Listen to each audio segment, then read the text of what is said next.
A very good morning, 9th standard. Proceeding further, now we are starting with 28th question, in which we have to use the formula a plus b whole square, that is a square plus b square plus 2ab.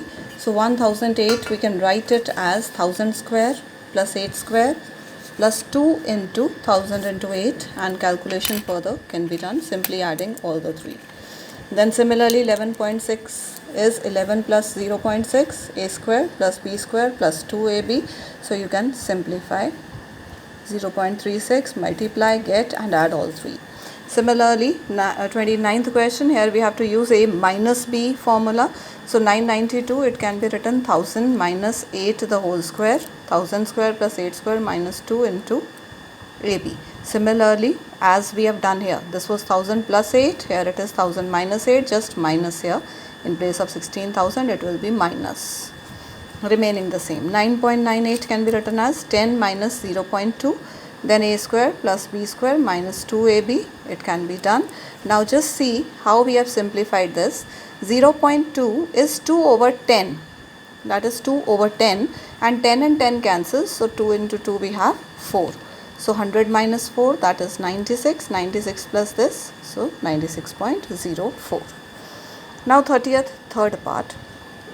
With the same formula, that is a plus b whole square, they have given two terms of this and we have to complete the third term. Now as clearly you can see, the two terms here, one is a square term which can be written as a whole square, but second is not a square term, that means this is 2ab term, because we have three terms, a square plus b square plus 2ab. This is the formula. We have three terms, and first we have to recognize which two terms we have here. Square term, one is the square term, other is not the square term, that means it is 2ab term. So I am writing it 2 into a. A here is 2a. 2a, and what should be b, because here it is 20, so, and here I have got 4, so I should multiply with 5 in order to get 20. So 5b is your b here, 2ab, and plus b square, that means 25b square is the third term. Similarly, so your whole square becomes 2a plus 5b whole square. Now here 25a square, here you can see these both are the square terms. This can be written as 5a square and this can be written as 4b square. So this becomes your a and this becomes your b. A square plus b square minus 2ab. The third term which you have to find out, that is 2ab. So 2 into 5a into 4b, that is 40ab is your third term. Similarly, I have taken up the fourth part also here. In the fourth part, just see, it is 9a square minus 24ab plus dash. Now this is a square term, 9a square, it can be written as 3a the whole square minus.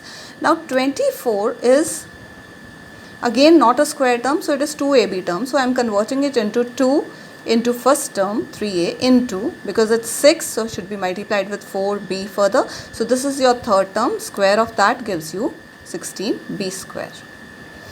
Now similarly, 31st question, remaining all the questions 31 to 34, we have to use this formula. Here they have given a plus b plus c is given, a square, b square, c square is given, ab plus bc plus ac we have to calculate. So we are using this formula, a plus b plus c whole square is this, okay, and this value is given 14, this value is given 74, plus 2 into this, subtract 74 divided by 2. So this is your 61.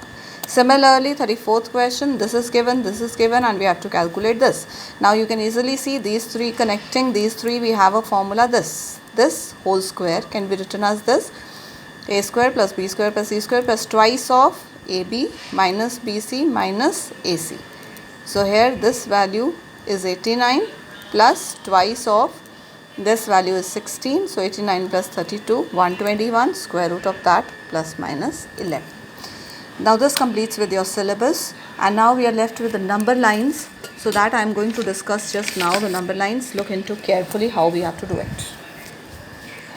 It's for all of you. Now just see, suppose here we have to represent under root 2, under root 3, under root 5, under root 6 and under root 10 on the number line. This is the question. that we have to represent under root 3, under root 5, 6, 10 on the number line. For that, first we have to know under root 2 also. So that is why I have written under root 2 also. Now, we know Pythagoras theorem is in a right angle triangle, hypotenuse square is equal to base square plus perpendicular square. I think everybody knows this. Hypotenuse square is equal to base square plus perpendicular square. Now, here hypotenuse, the answer I want as under root 2. Square of under root 2 is 2. That means I want the two numbers here whose square will give you the answer as 2. Hypotenuse answer, this answer I want as under root 2. So here I am substituting under root 2. Under root 2 square is 2. So the left hand side is 2 and the right hand side I have to fill these values in such a way that square of these should give you the answer 2 only. So how I can substitute here is 1 square plus 1 square. This 1 square is also 1. 1 square is also 1, so I get 2. So that means this right angle triangle, if here I have 1, here I have 1, then this length AB, that gives you under root 2 length. Because otherwise value of under root 2 is 1.732 and so on. So it's very difficult to plot otherwise with centimeters. So here we can calculate the length of under root 2 directly. If the base and height is 1, then we can find AB as under root 2. Okay, then similarly, first I will show you how to plot this under root 2 on the number line. Now, this I got 1 here, 1 here, then this length gives you under root 2. Now, first of all, we draw the number line. 0, 1, and here you can say we get 2, 3, so on. Now this is 1 centimeter, the base, and what you have to do, you have to draw 90 degrees here with the compass, 90 degrees. After that, measure this length. This is 1, measure this length. Same arc from here you cut. Fine. So we reach here, this is 1, this length we have cut 1. So this hypotenuse will give you under root 2. So here this length is 1, this also we got 1. Joining these two, joining this, we get this length as under root 2. Okay, this length is 1. You draw 90 degree at this point. Then from here again cut whatever is the same length you cut here. And with the compass, then this length AB, that gives you the length of under root 2. Now what you have to do, you keep your compass at A, measure this length AB with the compass only, and from O cut the arc. Keeping your compass at A, measure AB with the compass, measure AB. Keep your compass at O, cut an arc here such that this length gives you under root 2. So when they say represent under root 2 on the number line, so we have got this length OP, you can name it, OP is equal to under root 2. So this is represented on the number line. Similarly, now we have under root 3 on the number line if we want. Under root 3 square is 3. So here 2 whole squares on adding on the right hand side should give you 3. Now if I take under root 2 here plus 1 square, this is your guesswork. There is no proper method for this. This you have to think and write. So under root 2 square is 2 plus 1, that gives you 3 on this side, here also 3.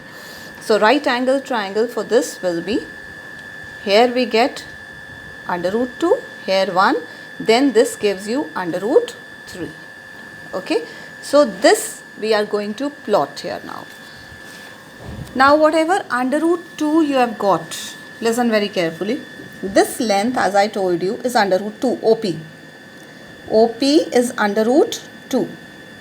So the base under root 2 I already have, and here I need 1 unit. OA already is 1 unit.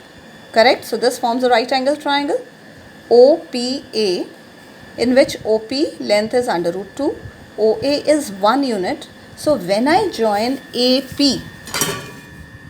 if I join AP,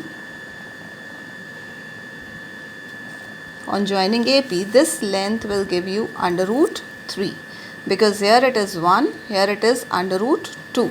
Under root 2 square plus 1 square, that gives you under root 3. Now this length AP is under root 3. Now to represent this on the number line, you will keep your compass at A. Keeping your compass at A, measure AP. Keeping compass at A, measure AP like this, and then from O, cut the arc again here on the number line, because they need it on the number line. So on the number line we keep it, and then we get this length as under root 3. Let this be Q. So OQ, let this length be under root 3. So this under root 2 and under root 3, first you draw for today, then further we will proceed, because further if you understand 2 and 3, then only we can proceed further. So first you need to do these two, then we'll do the rest. Okay, thank you so much.